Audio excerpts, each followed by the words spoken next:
Hi, everyone. I'm Steve Kep, co-founder and editor-in-chief of From Day One, our forum on corporate values. Welcome to today's webinar. It's about AI and HR, how work, skills, and leadership evolve in a new tech era. For today's attendees, and that's you, we have some complimentary VIP tickets available for one of our virtual conferences. It's coming up tomorrow, December 10th. It's titled The HR Future Starts Now, Workers and Workplaces in 2026 and Beyond. Here's more about that one. Work changed radically in the first half of the decade, and now AI is setting the pace for the second half. What are the emerging contours of change? HR leaders, researchers, thinkers, and doers will be offering their unconventional predictions about the future of work and workers. I'm putting a link in the chat right now to access complimentary VIP tickets to that virtual conference. It includes access to the whole day's activities, and I hope we'll see you there. Now, today's session is titled AI in HR, How Work Skills and Leadership Evolve in a New Tech Era. AI isn't just automating processes. It's reshaping how companies recruit and how they develop talent, how people organize and connect, and how opportunity flows through the workplace. HR leaders now face choices about where AI belongs, who owns decision making, how workers find purpose in this landscape. In this conversation, executive panelists will be exploring how AI is transforming HR and share insights in using it effectively. They'll explore how AI is changing the way companies recruit and develop talent, how in-demand skills are changing, and a lot more. Our webinar today is presented with support from CodeSignal, and I'll tell you a bit about them. CodeSignal is how the world discovers and develops the skills that will shape the future. Their AI-native skills assessment and experiential learning platform helps organizations hire, train, and grow talent at scale while empowering individuals to advance their careers.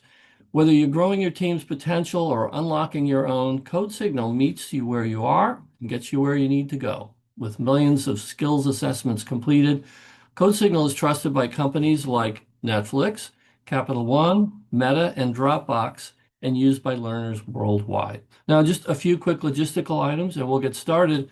This webinar is being recorded, and it'll be available to you on demand soon after this event. You can look for an email in about 24 hours with a link. That email will also tell you how you can get professional development credit for the session from SHRM and HRCI. We'll have a written account of this conversation on our website, giving you all the highlights at fromdayone.com. Now, for you, the participants, about 45 minutes into the webinar, we'll have a Q&A session, and you please submit your questions anytime you think of them using the Q&A button at the bottom of your screen. Now, with all that said, let's get started and meet today's speakers. Moderating this session will be Emily McCrary Ruiz Esparza, a From Day One contributing editor and award-winning journalist who writes about business and the world of work for such publications as The Economist, the BBC, the Washington Post, and Business Insider, among others. And she is the host and creator of How to Be Anything, the podcast about people with unusual jobs. You should check it out. But before that, Emily, please take it away. Thank you, Steve. A warm welcome to all of our panelists who are based all over the world in many different time zones. We're all joined together here. Before we get to my questions about AI and HR, let's go around the virtual room. Please introduce yourself. Tell us a little bit about what you do at your company and answer the following question, which is, AI readiness means something different to every organization. What does it mean for your workforce to be AI ready in the coming year? We'll start with Marvy Wright, who is at the top of my Zoom screen. Awesome. My name is Marvy Wright, and I am the Vice President of Learning and Development for Quellphone. We are a BPO servicing many customers. I've been with the organization for 10 years. I also oversee our AI role-playing portion of our company. What does it mean to be AI ready? We service many customers. So first of all, embracing our AI and learning what the needs are. We will continue to do that. Aligning our technology with our strategies, excellent growth and compliance, utilizing the tool, and just continue to create competitive advantages for our clients utilizing these tools. We've seen some incredible results, so continue that pathway and journey. Thank you, Emily. Yeah, great. All right, Ari. If I can figure out how to do the unmute. There you go. I figured it out. Hello, welcome everyone. So I'm Ari Lahavi, and I run Applied AI at Moody's. And so just to make clear, Moody's has a rating agency and a data-driven analytics business, 50/50, and I'm part of the data-driven kind of analytics risk oriented business. And my job is to look at how we operate as a business and reimagine it with AI. And so we look at some high impact workflows that drive the way that we run ourselves and think about what do they look like in this new world. Um, AI readiness. I don't know if I can speak for our organization, but I guess my hot take on that might be that you know AI readiness might be when we stop thinking of AI as something outside of what you do, and it is a core part of your strategy and your business, and that's when you know you're kind of ready when All you stop right. saying that, you know. Adam Basser. Hi, everyone. I'm Adam. I'm the head of talent science for Code Signal. And Steve shared a bit on what Code Signal does. I actually didn't realize we were sponsoring this session. So I'm just excited to join the conversation. So that's also good news. But as head of talent science, I head up a lot of the research and development efforts for two sides of our product suite. One is for hiring assessments focused on skill evaluations that leverage AI and also evaluate AI capabilities. We also have a side of our business that focuses on learning courses, skill acquisition through similar to Marvi, AI role plays and a lot of interaction and support with AI, and also learning how to acquire AI skills. So we are all AI all the time. I won't necessarily speak to how our workforce is getting AI ready, but I'll speak to how the client organizations that I work with really what they're doing to become AI ready, because it's been a very interesting journey. 12 months ago, I feel like organizations were obviously very cautious. They were trying to see who was going to try this first, see what mistakes they made, and learn from their best practices. And 6 to 9 months ago, that really changed overnight. And leaders of client organizations said, we need to go figure this out. And folks that we work with got very interested in getting going. And in those two areas of being AI ready, I would really characterize as one, just experimentation, doing things not necessarily in the mainstream of talent selection or talent development, but just seeing what are the possibilities and learning and iterating. And then from that, implementing more broadly in the organization, whether it's candidate selection or employee development. The flip side of that is really understanding, I think, to Ari's point, what does this mean for jobs? And when does this become just second nature? So before we can evaluate candidates on what AI skills they need, or before we can target what AI skills employees need to acquire, we need to redefine a skills taxonomy in job architecture of how will AI tools be used in different jobs, and how will we accelerate some jobs? How do we automate some tasks? And that really needs to be the target we aim for with all these skills assessments and courses. So it's a very experimental time, and we're all kind of on the edge, which is exciting. All right. And last but not least, Charlie. Hi everyone, my name is Charlie. I head up talent and capability development at Innodata. Our company supports global technology clients that rely on us for advanced data and AI workflows. And our teams in the Philippines sit at the center of a fast-moving generative AI work, which means that capability building is not optional for us. So my role essentially is to make sure that our employees grow at the same pace as AI and technology and the business that on them. In terms of AI readiness, I think our organization look at it and really begin that it really begins with adaptability. You know, the skills that we rely on today can shift fast.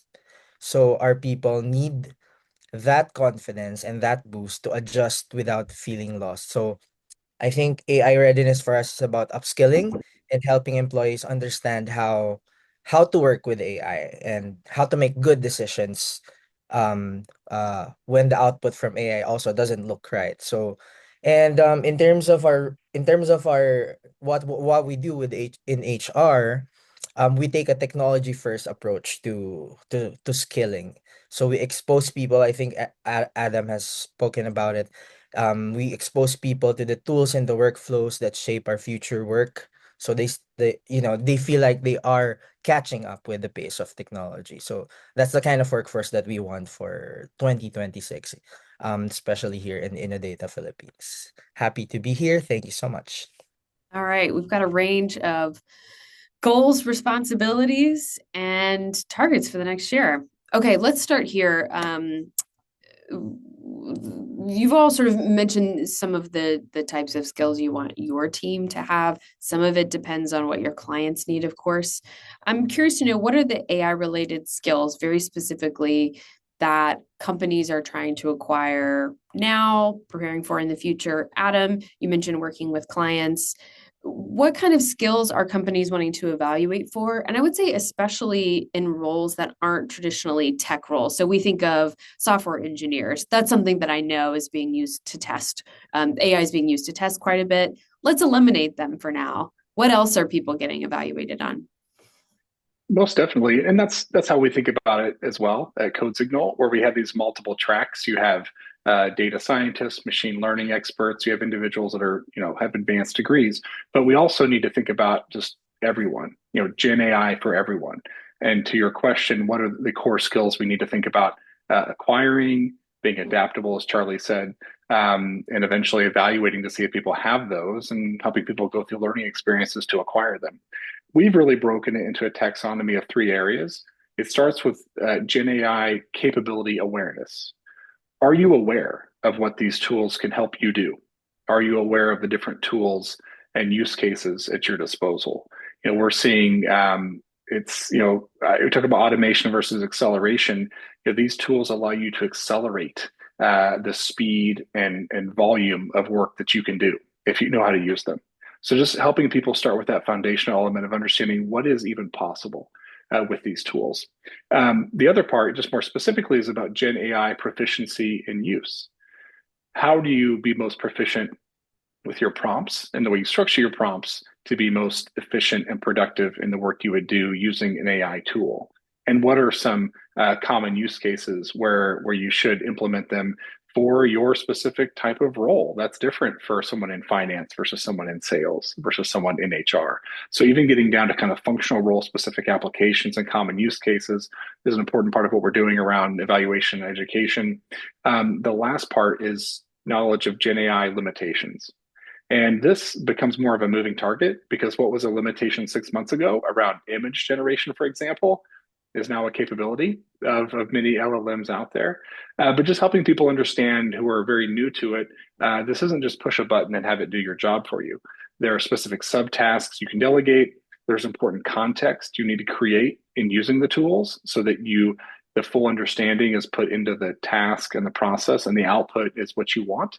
And then there are some things that obviously we should still do ourselves or maintain, and there are still specific model limitations, things that certain models do well versus others. So those three elements, kind of awareness, proficiency, and knowledge of limitations, are the key skills taxonomy that we're building out around AI fluency and AI readiness skills. Charlie, you mentioned that you support your tech clients in training generative AI models. And then, Marvi, I want to come to you with this like similar type of question after, because a lot of what you do depends on what your clients need. So we'll start with Charlie. How have your clients' evolving needs determined, influenced the type of skills that your team needs to develop now? Yes, for sure, Emily. I mean, the shift for us at Innodata really began when we started gaining a new wave of clients, who were already operating at the front lines of generative AI. And then also some of our long-term clients also expanded to generative AI after that. So that completely changed the profile of work that we're getting. Innodata came from a legacy foundation of data annotation, document conversion, and content production. And these were important during the first wave of digitization as early as the 90s. But when we started supporting clients to build and refine generative AI models, the expectations moved to a different level. We had to pivot our business model because the skill sets required in generative AI workflows are more specialized, I would say, and more judgment heavy. So it didn't just rely on one type of talent. So you need psychologists, you need linguists and writers who can evaluate the nuance and the tone of the models. Also legal professionals. So it's a whole array of different domain specialists. And the challenge is that, especially here in the Philippines and in neighboring countries, is that these profiles are very niche, and the whole world is competing for them. So we had to rethink almost everything, how we attract talent, how we recruit, and how we design the roles moving forward, and also how we structure teams and how we run operations. So, and at the beginning, we didn't have a fully formed capability model for this type of work, and because of how the change happened, it happened almost overnight. So but instead of seeing that as a setback, we treated it as a signal to move with agility and adapt have an adaptable strategy that, combined hiring and rapidly upskilling our existing teams. Yeah, you had to like really broaden the array of skills and Yeah. subject matter expertise on your team. Further than I would have thought. So that's really impressive. Marvy, what about you? How are your clients determining the kind of skills that you're building in-house? Yeah, and we already had an aggressive approach to it enhancing our clients' experience and improvements and continued improvement. And so adding AI to that already aggressive approach was an enhancement. We still are very people driven. We don't look at this tool as a sole way of operation, but a collaboration. It allows us so much more enhanced decision making based on data, based on actionable items. The most exciting part about it is the individualized approach we can take not only to each one of our clients, but to each one of our learners. We're able to really look at their individual needs, their gaps, their progressions, and tailor individual approach for each one of those needs very quickly and very accurately.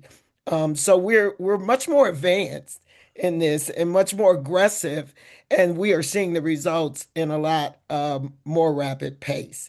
It has been incredible. We love it, and we're obsessed with it right now. You seem so excited about it. We are excited about it. Now, Ari, I know you have a background in learning solutions. What do you think a genuinely effective hands-on AI workshop looks like, especially in a hybrid workforce? Do you have cohorts or people sitting in the same room? Do you need to fly everybody together? How do you do it? Uh, yeah, so you know, the I guess it starts with the idea that I think getting good with AI or building your skills requires a lot of hands-on work with it, right? So there are times when the company builds certain AI capabilities and they want you to leverage them. And there are times when people just need to augment themselves using kind of the AI models that are available to them. Um, in all cases, you kind of want to get that hands-on experience and see what's possible and explore the edges and figure out, where the model logic uh, fails and where you need to give it more instructions and more context, and all that requires a lot of hands-on. So a workshop is very much a hands-on. And what I like to do in running workshops, which I do for various groups, is all in person, get together.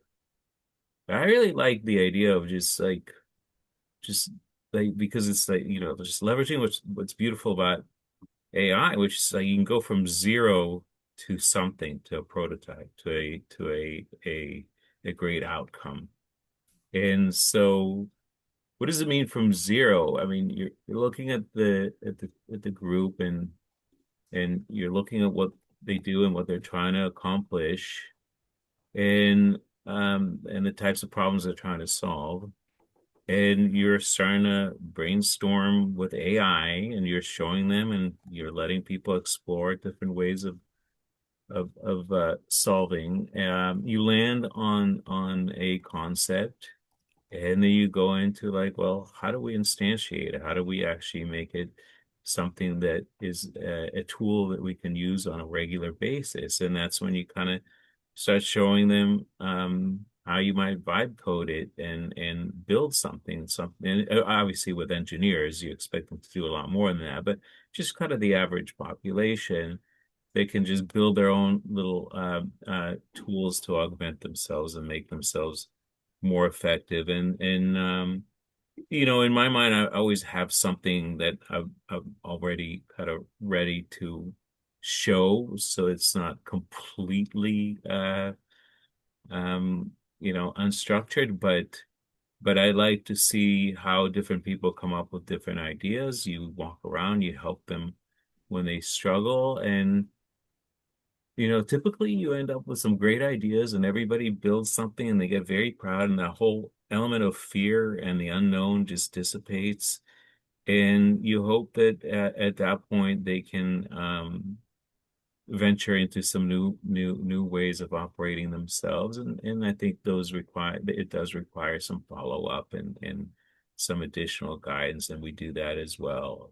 But that hands-on thing and the ability to go from zero to an actual something you can be proud of gives people a lot of satisfaction when they've done it. And so I think that's kind of what I would describe as, well, I don't know if it's the ideal, it's what I found to be effective. So everyone's sitting together working on a real problem. It's not an exercise, correct? It's a real problem that legitimately needs solving. Yeah, and sometimes I don't know in advance what problems they're going to come up with, but we're like, AI is great at brainstorming and coming up with ideas, landing on something that is manageable, and you kind of help them kind of narrow it to something that you could actually then prototype, and Mm. and everybody ends up with a prototype at the end. Adam? Yeah, I just want to echo Ari's comments on I guess, the excitement and empowerment of using Gen AI. I've been doing product development for 20 years, and I can't tell you how many times big ideas have just become like, oh, well, we can't do that. That'll take too long, or it's too complex, or and to Ari's point, with AI, you can do things that are complex very quickly with all the context, all the intersectional nuance, and how things intersect, and the concepts that would bend your brain or wear you out as a human. You use your ingenuity to build the rules, and Gen AI can account for those complexities and produce the output, yeah, in a working prototype in one session, which just keeps things moving, and we can do so much more. So it's exciting to see that and exciting to experience it. So I know some employees, depending on the company, depending on the function, are having to work alongside AI. Now, this is still pretty new, folks working alongside AI agents, but companies are experimenting with it. Marvi, how do you help employees understand their roles as a partner to AI or AI as a partner to them? And what does being a good human partner to an AI agent look like for employees and their managers? Yeah, it's educating. It starts with educating. I'm Mm. learning and development, so of course I'd start there, right? And when I say educating, it's just what everybody's been talking about, understanding what the tools are for, how to use it. We're taking the time in our organization to really educate, better prompting. That's opening up a whole new world of possibilities. The better usage. We are publicizing our use cases and helping each person understand how it's advancing and what areas in our organization it's being advanced in, utilizing it in your day to day as a leader for decision making and better language compiling better language communication and all these different areas that we deal with on a day-to-day basis, understanding that it is a companion and it is a very incredible companion that can go beyond your normal thinking. And like they said, bringing a very difficult project to the forefront and breaking that down into bite-sized actionable items can be incredibly valuable for an organization. So understanding what your goals are, your strategies, and putting those in place very quickly and just diving in and understanding it is an enhancement. So you all are either in or heavily involved in the HR function. When it comes to specifically training that team, are there ways that you found are most effective? Do they need a different type of environment? Marvy, when it comes to making sure your HR function has the skills that they need, are you training that team any differently than making sure any other function in the organization? And then Ari, I'd like to hear from you too on this. Does HR get any sort of specialized approach? But we'll start with Marvy. Yeah, specialized approach is the best way because each area in the industry have specialized tools, specialized AI offerings. And so you do have to get into that particular specific on what enhancements are available. We did a lot of discovery. I would advise you to spend a lot of time in discovery and understanding what's out there. But then you have to tailor that to your organizational needs, being aware of what gaps you have and how would you like for an AI to fulfill those, and then taking that approach. It's a strategic approach. We have formed a task force that approach this for our organization for each department, and they are the subject matter experts that can tailor that specifically for each department that we have. That task force, did that determine across the organization, or was, for instance, were there HR folks determining that for HR? Yes, it was a task force, compiled of a lot of different expertise. Even Mhm. finance was a part of that. And we put that together to evaluate and analyze what would work, not just for adaptability or effectiveness, but also, there's financial responsibilities and things like that that has to go into the formula. So making sure that we create that winning formula for both our organization and those that we service, because we have a twofold approach to this. Right. Ari, as far as training HR practitioners on AI proficiency, any recommendations? I don't know that it's any different from any other function, or that they may or not have engineers necessarily, although I think there's always people that come out of the woodwork that seem to be able to do some magic with technology. So it's to me it's all about the unique use cases associated with the HR function. I had one session workshop. Uh, I wouldn't call it a workshop. It was a bit of a shorter kind of introduction to explore the different ways, the different types of challenges that they face, and there's so much of what they do that would lend itself to using AI for, right? Because we're dealing in a lot of it with with unstructured information, if you will, documentation, like what are the benefits associated with any, things that you would want to ingest into an AI application and interrogate it and make it easier to understand the implication of different retirement packages on. So and then it's just a rich area. I mean, and you're looking at recruiting, there's such a wide range. I think it's one of the most ripe areas for that. One of the more interesting one is, in fact, I think, in my mind, I'm not in HR, but in my mind, I have a particular soft spot for learning and development. It is really kind of the kinds of things that Adam was talking about, and what are the skills and how do we think about them, and how do you recruit people with those, and I don't even know if that's like so much about HR, but really understanding what it takes to be successful. I was just reading So there's a study that just came out. I think Riedel and Weinman.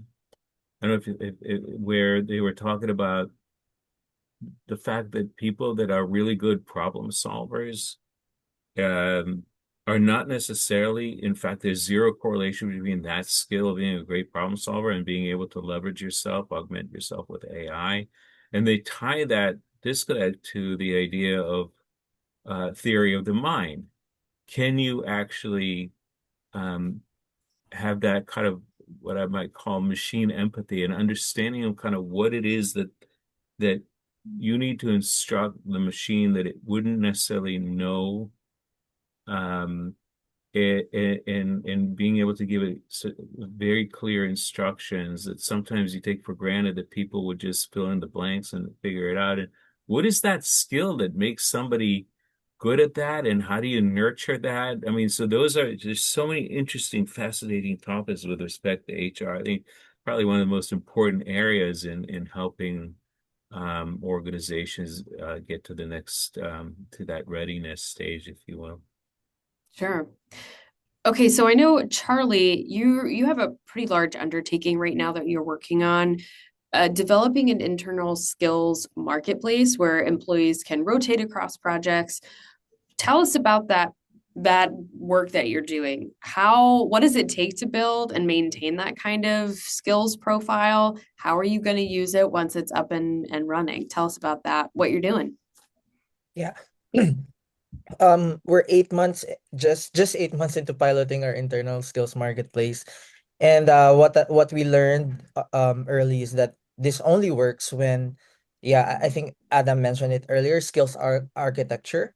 The skills architecture behind it is detailed and grounded in the real work that, our employees do.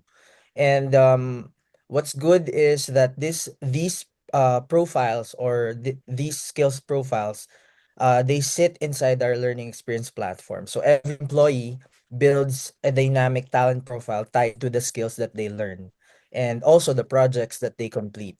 So it's really an inventory that keeps evolving as our people are moving within the organization as they grow and contribute to different projects and workflows.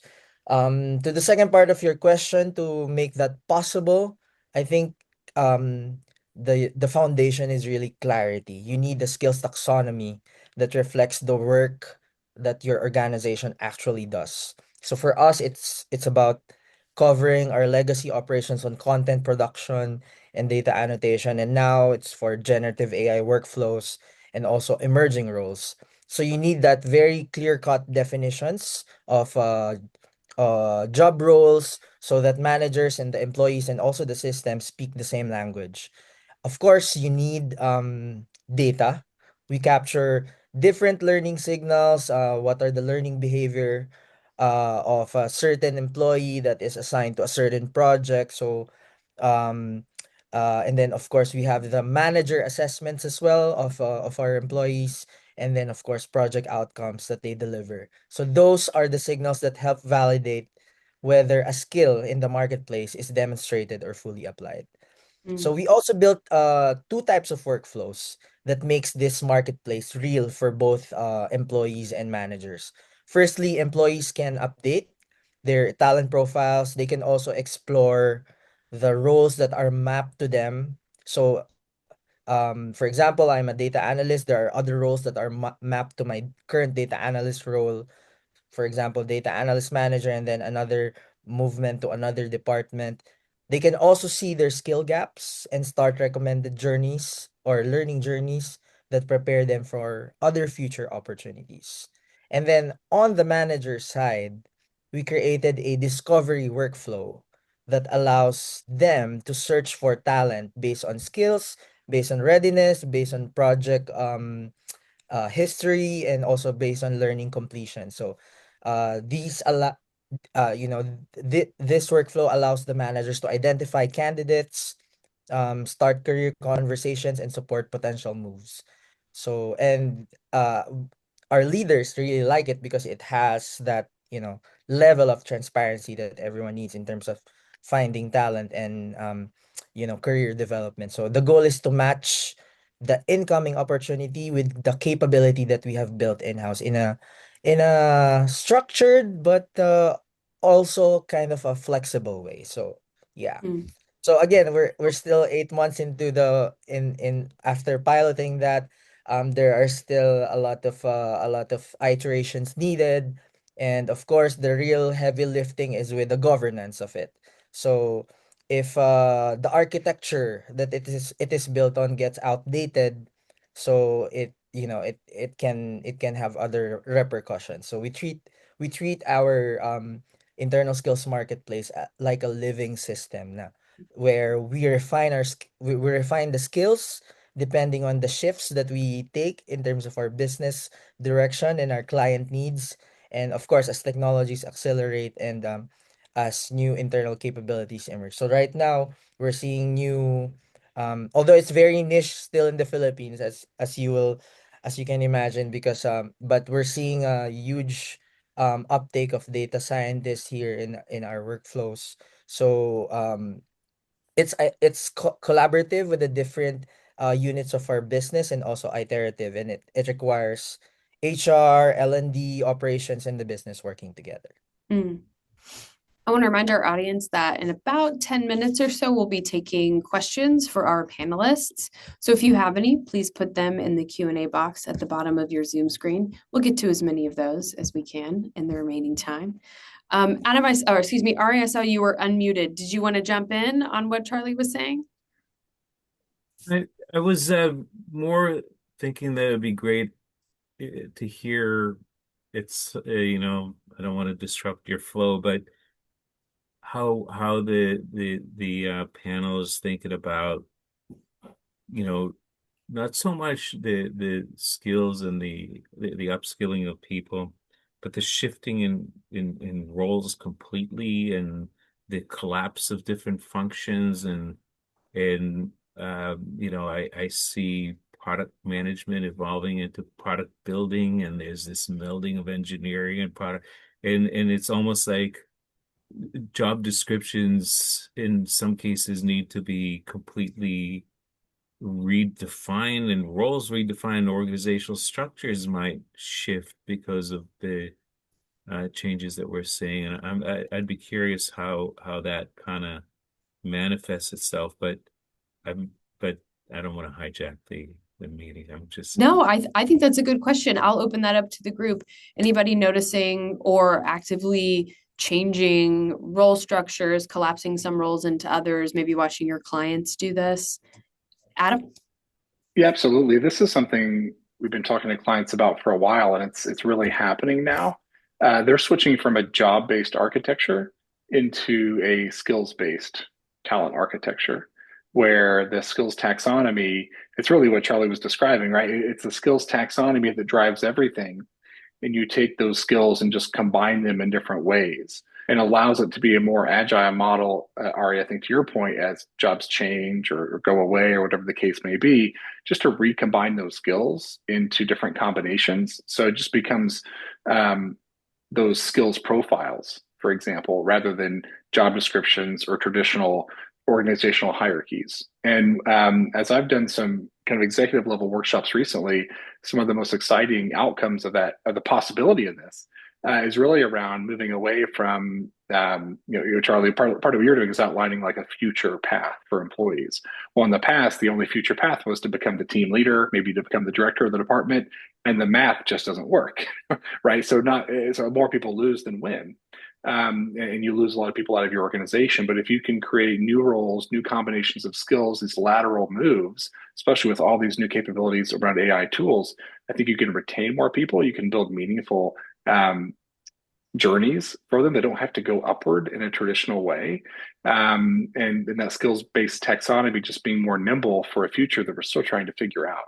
Um, so that's been very exciting for myself as a researcher and a product developer, because we've been building our assessments for skills evaluation for candidates and our courses for learning in just a skills taxonomy forward and foundational way, just because that's best practice of doing it. So it kind of maps on like a Rosetta Stone between our taxonomy and what organizations are trying to do to become a skills-based organization.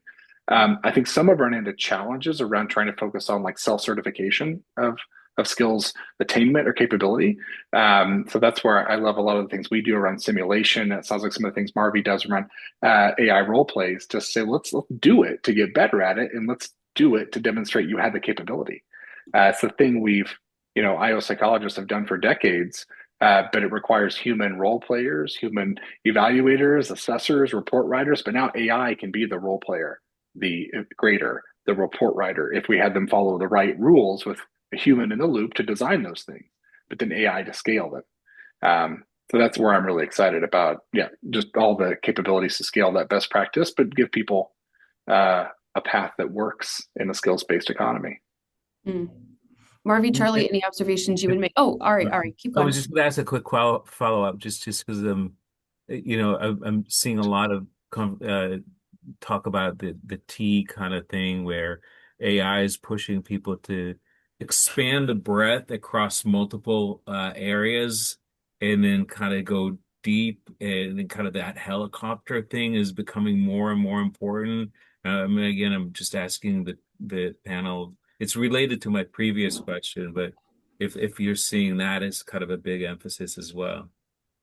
You mean expanding skills? Like all of a sudden you need to, if you're gonna if you in the past were in a certain function, now you have to understand kind of much better the broader set of activities around it and being able to cover it. While you have to go deep in your function, you actually can traverse across multiple areas. So if you're again doing marketing, you need to also understand much better the sales and the product and the engineering, and you kind of have to be because you have the ability to leverage AI to do that. And so the expectation is you can actually cover a lot more ground before relying on another individual in the organization. Yeah, Marvi, I saw you nodding on that one. Yeah, I think what Area is describing is exactly what is happening. We're taking a deeper dive into capabilities, right? We can measure those, we can identify those, and we're expanding into more of a career architect environment where we can create those roles that fit better with those skills, the enhanced skills, and we can identify the gaps immediately as well. Whereas before, interviewing was a lot of guesswork, a lot of assumptions. We have more solid foundation to build from. So we're seeing it as an enhancement, and it is opening up different roles in our organization, even different roles in my department that I have not previously had, which is exciting because I think as those additional roles open up, we will also be able to bring in the talent that is measurable to those roles, that is expandable in those roles. And in the end, it's more enhancement for both us and our clients. What are some of those, Marvi, those roles that you haven't had before that you're adding now? I just recently hiring a project manager, right? Because I now have projects within my department that are needing attention from start to finish. So that's an example. AI programmers, the possibilities are endless, and we are excited, and my company is excited to invest in those areas because we know this is leading to a more enhanced future. So it's really exciting, and it's going to change the educational forefront of the workplace as well. And I'm excited to see how that's going to change as well. When you're hiring for those positions, like a project manager or AI, I don't remember if you used the word prompt engineer, AI engineers, are you hoping to find people who have a background in HR, or you just want a project manager no matter where they came from? What's the resume? What do their resumes look like typically? I think we've turned into a more demonstrative world, right? What is your experience? What have you done in the past? And you know that return on investment. What have you had as outcomes in your future? And I don't think we're so pigeonholed now into what was the role and what department were you in. It's more about actionable items, and that's what's exciting for us, right? Because that's what we've been looking for from the very beginning. But maybe we were taking some more less advanced approaches to that. And that's just a piggyback there. That's kind of the genesis of Code Signal 10 years ago was to build a coding simulation. So a software engineering candidate, we wouldn't just be a matter of, does your resume look good? Did you go to the right computer science program? It's like, can you code? Show us you can code. And now we're emulating that in non-tech jobs. And Marvy, it's exactly to your point. For a project manager, we could say we'll build an AI role play task where you talk to a stakeholder about the key project goals and what needs to be done in the timelines. You demonstrate you can do it. You write up a project plan. That project plan is text-based, but it's graded by an AI grader. It's very much what we used to call an assessment center. Again, where you have all the human evaluators and role players around you. Now AI can do that with a single candidate, and we can do them. Showing you can do the job is the greatest predictor, and we can not just understand does someone understand AI and are they AI ready, but using AI tools to evaluate their project management capabilities or any capabilities. And we're just leveraging decades of IO psychology, just automating it through the prompts and the rules and the rubrics. But I love your comment on demonstrate it, do it, and with AI simulations we can do that. Mm. Okay, we have a lot of really good audience questions, so I'm going to turn our attention there. We've got a pretty broad variety as well. I want to start with this one. Because this has come up in my own reporting a couple times, maybe you all could help me out. The question comes from an anonymous attendee who asks, universities are rushing to add courses in AI. What guidance would you give them in preparing future workers? What would you guys say? Adam, you're smiling. I know you live in the world of assessments and testing. What would you say to universities? I laugh because I have two kids in college right now, and they're some professors are they're threatening the students with their lives to not use Gen AI on assignments, and I'm sitting here adapting products in the talent selection and development space for my career to incorporate AI as quickly as we can. So I think the takeaway is students need to understand, just back to the taxonomy of Gen AI skills, what can they be used for? How can you use it? What are the limitations? But I would add a new one for academia to say, how do we want you to not use it?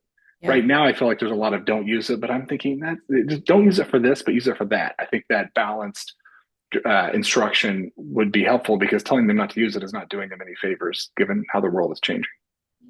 I had a conversation with a college senior who will be graduating in May. She just wanted to know about, being a journalist. And she asked me, am I afraid of AI? And I said, no, AI can't go and, watch someone do their job and tell you about it. And I said, what do you use and how do you use it? And she said, I'm not allowed to touch it at school. We can't use it for anything. And I said, well, do you use it in your personal life? She was like, no, I assume it's just bad. I said, well, go ahead and start using it in your personal life. Don't violate the code of conduct for your university, but go ahead and start using it, because it was just very little awareness on her part. So I think if I look at kind of how I evaluate or manage a team of pretty advanced AI engineers and scientists, and I think it applies also at the university level. The way that you have to kind of start with the premise that AI is there to augment us and help us do a lot more, deliver better quality, generate more output, and I think from an academic perspective, you basically elevate this standard in a way that you couldn't get to the expectations without leveraging AI and doing a good job at leveraging it. It is so obvious in most cases, short of certain fields or whatever. that you've used AI and you didn't really deliver much better quality and output. You just, it's just if you can't smell that from a mile away, you got a problem as an educator. And so, yeah, raise the standards and the expectations and let people grow and adapt and use AI to meet that standard. I think that's probably how I would handle it. I would just add, I know we have other questions to get to, but I think it's interesting for us. We've been doing our job with our expertise for such a long time without AI. Now that we have it, we can automate and accelerate. But I think about these kids just coming out of school where they haven't had a chance to have to do it, without it. So it's an interesting problem for them, right? Because if they lean on it too much initially, then they probably don't develop the skills that we have. So it's a bit of a paradox. Okay, I'm going to keep us moving. So the next question is about entry-level workers. This person writes, some HR leaders have expressed concern that AI will replace entry-level roles, while others have said they're doubling down on hiring early career workers who are AI enthusiasts. What mix are you seeing out there? Is what they want to know. Charlie, would you take this one? I know you have sort of a broad range of skill levels on your team. Well, I guess to start, you um the early career workers who are AI enthusiasts, the enthusiasm is great, especially here in the Philippines. It's really just, um what the universities are talking about in their career fair. So what organizations really need is the ability to translate that curiosity into, practical use of AI. When someone is new in their career, um their AI skills matter less than their habits. So can they test ideas thoughtfully? Can they question their inputs? So those behaviors show whether they can use AI in a way that supports, their career rather than just experimenting in isolation. So enthusiasm becomes more meaningful when it comes with, discipline. So I've seen the best young talent. I'm still in university taking my master's right now. So the best young talent understands that AI is not replacement for judgment. So they ask for feedback, they document what they try, and they learn how to, um, connect their work with AI with the business outcome. So that's what I'm seeing really with early career enthusiasts. Sure.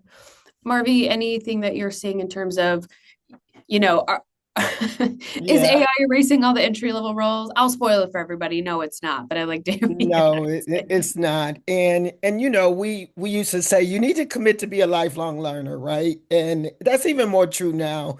The two words that come to mind for me with this industry and the AI journey of innovation is agility and adaptability. Let's be honest, where we are right now, we will not be here this time next year. It will be much more advanced and much more innovative direction. So all of us, not just at entry level, but everyone has to stay very adaptable and very a large amount of agility on your learning curve as an even an entry level employee to an executive employee. You have to keep that fluidness to move with the innovation, to move with the advancements, and to embrace it and not put up walls of fear and resistance towards the capabilities of it. And I think if we adapt that from the very beginning, regardless of what level you're on, it will advance you in your career.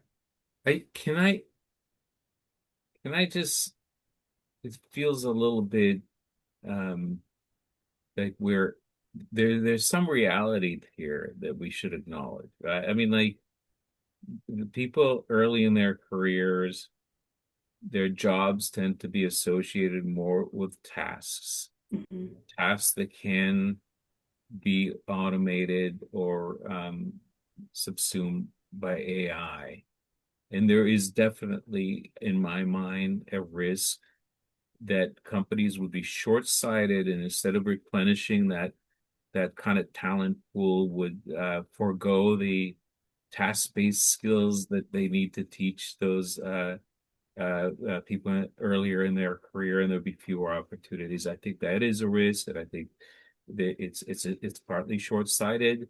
there's a lot on the individuals themselves and the academic institutions that they went to and their training to move beyond the sole ability to execute certain tasks that would be subsumed by AI. But I think if we, it is a bit of a rosy picture. I think we should aim for it, but I don't think it's a done deal and a given that there wouldn't be a threat to entry level jobs in my mind.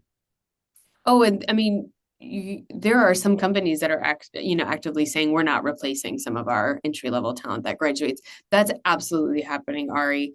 I think I think you've identified something good, which is people would be remiss if they just said, "Oh, we're just going to replace our entry level workforce." You need a pipeline, you need that young talent, and you need them often to come up through your organization. So they know who you are, they know your substance, and they also constitute your substance too. Adam, were you going to jump in? Yeah, I think it's interesting to see kind of what happens, right? Because I wonder if I'm sure some organizations will make that move, and but will we see other organizations place the winning bet if they say we've had employees doing more with less, everyone's doing a couple jobs right now. Can we maintain the same staffing levels but have those each of those staff members now have a team underneath them of of large language models. And now can we be so much more productive with the same staff? It'll probably depend on industry and what your product is and what you're doing. But in the case of some specific examples we've done where we're replacing the frontline top of funnel recruiter phone screen with an AI interview that is delivered the same way, but we would argue more consistently, more job related around the rubric and evaluation. Chicago School of Business has done some interesting research on this, but we're not seeing those recruiters be let go. They're redistributing their focus to all of the things they couldn't do before, working with hiring managers, taking care of the key talent, et cetera, et cetera. And in this way, this organization is able to get to more candidates, where before it's just humans, you just run out of time and energy. But I agree with Ari. Not every organization is going to try that, but I'm hopeful that the organizations that do bet on acceleration as opposed to just automation will be more successful. That's such an important point. This whole, you mentioned it earlier. I'll just say I love the acceleration versus automation and efficiency. But I gotta say, I don't know how many organizations have that mindset because they're so ROI driven and they're so like, I gotta show efficiencies, and how much they're thinking through the lens of acceleration and amplification versus the lens of automation and efficiency. It's fair. We're going to find out. Lots of ups and downs coming all of our ways.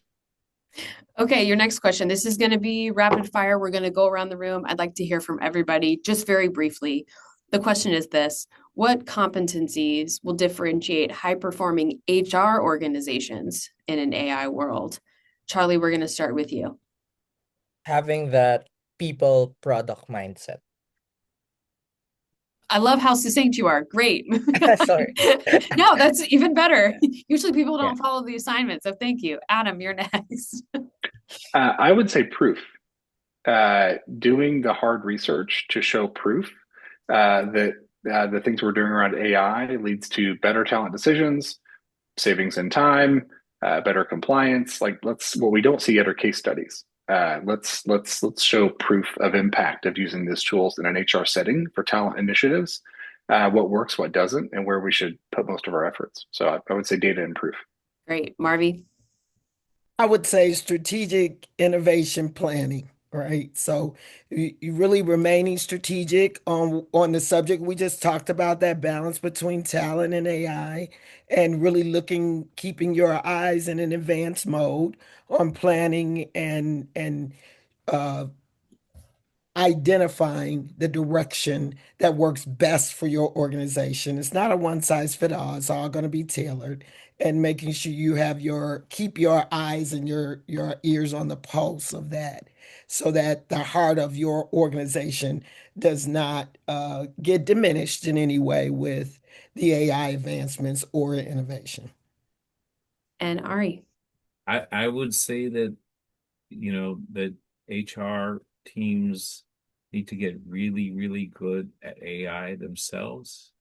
And I think they would have a much better understanding and appreciation for the needs and developments in the organization that they support. All right. Thank you so much to our panelists, Marvi, Ari, Adam, and Charlie. I'm going to hand it back to Steve at From Day One to close us out. Well, thank you, Emily, and our speakers, Marvi, Charlie, Adam, and Ari. As Marvi pointed out a little earlier, AI is a game that moves as you play. So we appreciate all of you for helping us keep up. Thanks again to Code Signal for their support and all of you who participated today. Before we all sign off, I'm going to drop the link again in the chat to some complimentary VIP tickets for our virtual conference. It's coming up tomorrow, and it's titled The HR Future Starts Now. Workers and Workplaces in 2026 and Beyond. We got a good start today, but we've got more tomorrow.